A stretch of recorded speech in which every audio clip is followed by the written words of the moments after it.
A paz seja convosco. Amém. Quem é a pedra? Quem é a rocha? Existem muitas disputas teológicas afirmando se Pedro é a rocha ou se Jesus é a rocha. O texto sagrado diz assim em Mateus capítulo 16, verso 18. E da mesma maneira eu te digo, tu és Pedro, e sobre esta pedra edificarei a minha igreja, e as portas do Hades não prevalecerão contra ela. Existem várias interpretações. Eu aqui vou apresentar 3 interpretações aos consagrados. A primeira interpretação católica, a segunda interpretação evangélica e a terceira interpretação, um ensinamento meu que está completamente ligado à segunda interpretação, portanto, evangélica. A interpretação católica, lembrando aos consagrados que não é permitido ao povo católico interpretar a Sagrada Escritura. A interpretação da Sagrada Escritura é algo próprio do magistério da Igreja Católica. ICAR, Igreja Católica Romana. Quem é, então, o magistério da Igreja? O magistério da Igreja são os bispos em comunhão com o Papa. O Papa, portanto, anuncia a verdade bíblica resolvida com o seu colegial apostólico, que são os bispos. Mais uma vez, ensino aos consagrados católicos.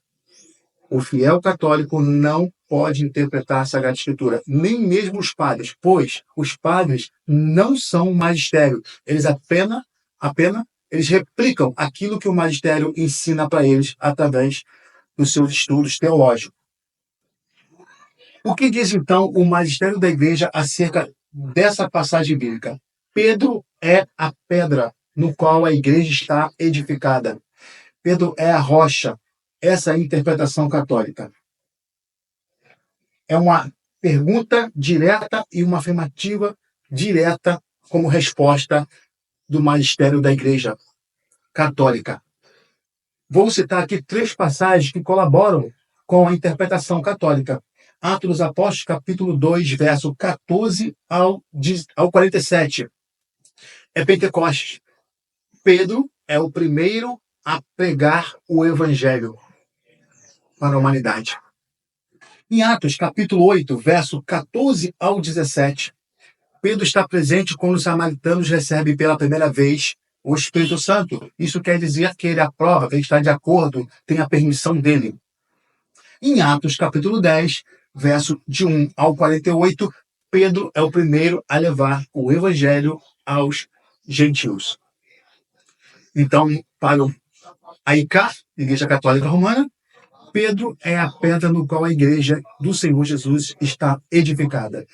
Ele é a pedra rochosa do qual Cristo edificou sua igreja. A segunda interpretação, que é a interpretação evangélica. Jesus é a rocha. Para o mundo evangélico, Pedro não tem como ser a pedra fundamental, a pedra da igreja. Não tem. Porque para o magistério da igreja, eles interpretam que Pedro é a pedra porque assim Jesus disse. E para o mundo evangélico, a Bíblia se explica. Portanto, o mundo evangélico não precisa de um magistério no qual tem o Espírito Santo, como exatamente os mesmos evangélicos têm o Espírito Santo. Portanto, não há necessidade de ter um magistério dizendo a verdade bíblica, colocando a verdade bíblica. Logo, o mundo evangélico entende que a Bíblia se explica. E as afirmações que eles entendem. Existe aqui, nessa passagem, um jogo de palavras, onde Jesus fala assim, tem 2 palavras para a palavra pedra e para a palavra rocha. Olha só, Pedro, tu és pedra.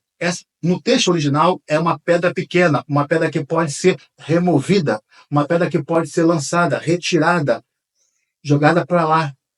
E quando fala rocha, é um maciço rochoso, uma montanha, uma pedra que não tem como ser removida.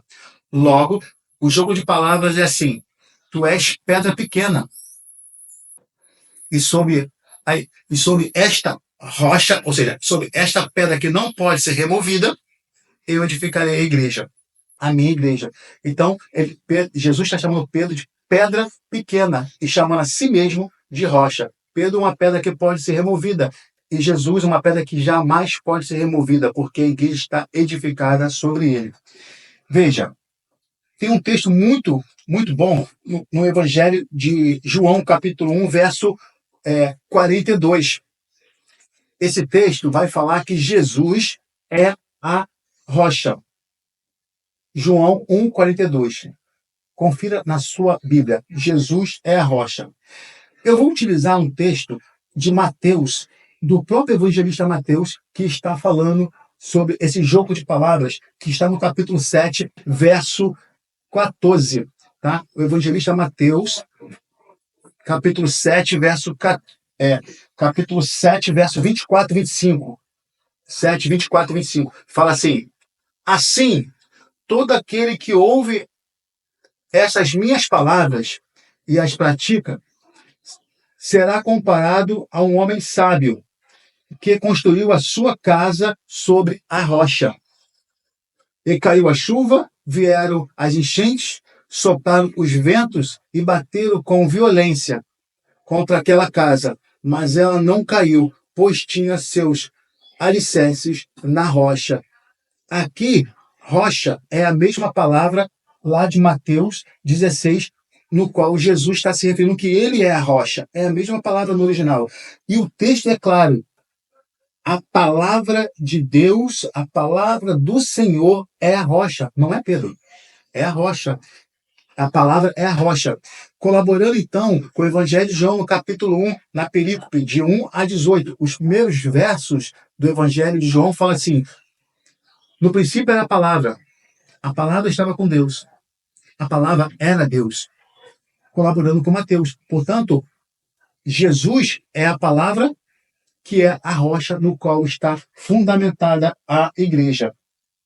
Passando então para a terceira interpretação, a interpretação que sai de meu ensinamento, mas que não é meu, muitas pessoas também colaboram com esse ensinamento. Vou partir de 1 Pedro, capítulo 2. 1 Pedro, capítulo 2, no verso 5. Tá? 1 Pedro, capítulo 2, verso 5. O texto sagrado, do qual eu estou utilizando, fala dessa forma: vós também, como pedras vivas, sois edificados como casa espiritual. Aqui, a palavra pedra é a mesma que o Senhor dirigiu a Pedro: tu és pedra pequena. Qual é a interpretação que nós, teólogos, temos desse texto? Que a confissão das pedras pequenas fazem parte do edifício espiritual. Ora, edifício espiritual você vai entender aqui como igreja. Portanto, a igreja não é a ICAR, Igreja Católica Romana. A igreja é um edifício espiritual. A igreja de Jesus Cristo é o seu corpo místico. Portanto, não é Pedro a pedra fundamental da igreja. Mas Jesus, ou como os teólogos interpretam aqui, as pedras pequenas que confessam. Confessam o quê? Para fazer parte desse corpo místico, para fazer parte dessa igreja. Aí, confessam a mesma coisa que Pedro confessou lá em Mateus 16. Jesus fala assim: no dizer do povo, quem dizem que eu sou? Ah, você é Elias, você é um dos profetas, você é João Batista, você é isso, você é alguém que ressuscitou, tudo bem. E Jesus já fala assim: e para vocês, os eleitos? Para vocês, os eleitos? Para vocês, os achegados, os íntimos, aqueles que estão em comunhão comigo, aqueles que caminham comigo, para vocês, quem eu sou? Aí Pedro fala em nome do colégio apostólico, ele fala: tu és o Cristo, o Filho de Deus vivo.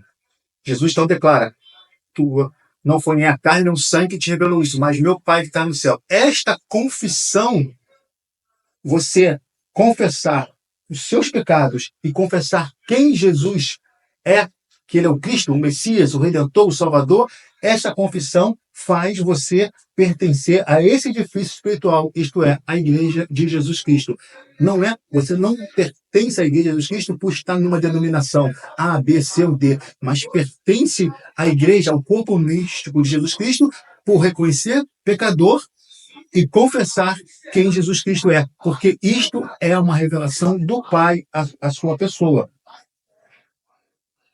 Para terminar, vou pegar uma passagem em Coríntios, que está em 1 Coríntios, capítulo 3, verso 11, que fala assim: porque ninguém pode colocar outro fundamento além do que está posto, o qual é Jesus Cristo.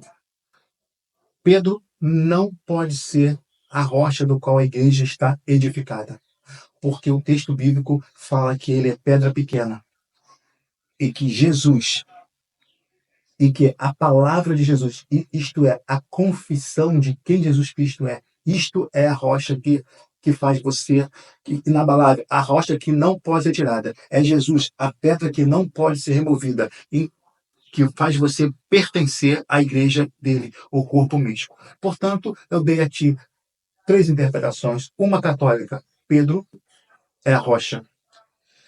A segunda, Jesus é a rocha. E a terceira, que eu te entreguei de valor, a confissão de quem Jesus Cristo é, faz você pertencer à igreja dele, o corpo místico. Consagrados, Tetelestai.